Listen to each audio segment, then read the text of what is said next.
Hey, I'm Mark, and today we're going to tie a Rainbow Warrior, a classic one. And this is an excellent fly to fish when it's real bright outside. And it's a type of imitator midge. Now, on the video, you're going to see a list of the materials I'm getting ready to use. And like usual, what we're going to do is we're going to start out just wrapping our thread around the hook just behind the head. Now this right here is a tactical jig that I'm tying, and I tend to be using a lot of tactical jigs lately, particularly for nymphs, because they can bounce along the bottom and they don't tend to get caught as easy. So we'll continue wrapping our thread from front to back. And I'm using red because I'm going to have a pearl body, and that pearl body I want to have kind of a reddish tint. So I'm using red to give it kind of that reddish tint once we get the pearl tinsel on, and you'll see that in just a minute. So now we're going to cut off just a little bit of the tail microfibers. You can use either this brown color or use gray. And to be honest, I don't know that you really need them that much, but I like to go ahead and tie them on. Now what I'm going to do is I'm going to wrap my line behind that tail, because that's going to hold those microfibers up to be nice and straight. So the next thing we're going to do is we're going to put on the tinsel, and this is blue ice. If you want it to have a little different tint color, you can do that. It's nothing real special about this. So I'm going to cut off about 3 inches or so, and I'm going to hold it on the top. Hold it on the top of my fly. Do a loose loop around there at first to grab a hold of it. Sometimes it can be finicky because I've got it upside down. There we go. Now we got it. Okay, I've got that tip on. I'm going to go back over it a little bit. Okay, to get a little longer tinsel body. And now I'm going to wrap from back to front.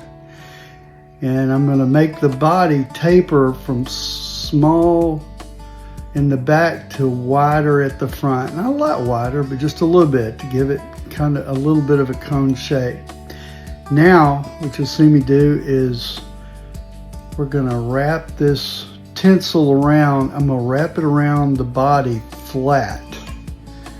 And if you want to let it have like red ribs, you can leave a little bit of a gap in between the tinsel layers, and that red will show up better and give it kind of a ribbed look. And we'll go up to the front. Now I'm going to just lay that thread down there and leave it. So I like to put a little bit of the epoxy on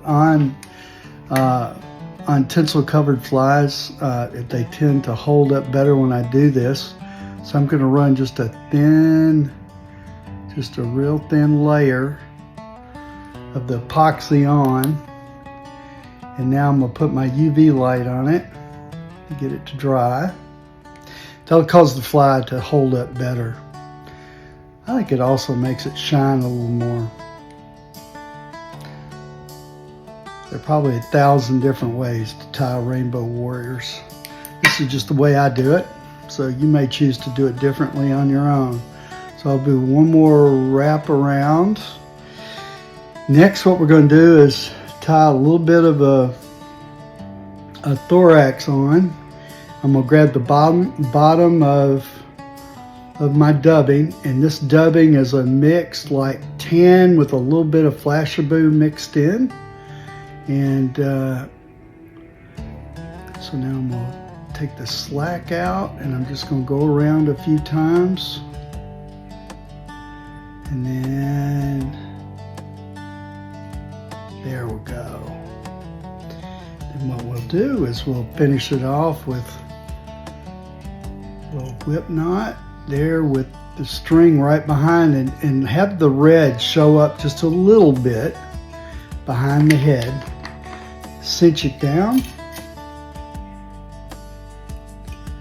Trim your string off, and now it's time to trim off the thorax to where you can have it be real buggy looking or have it be real clean. I like it to be a little bit clean. Don't know that there's a real reason to clean it up too much. So there you go. That's how you tie a classic Rainbow Warrior.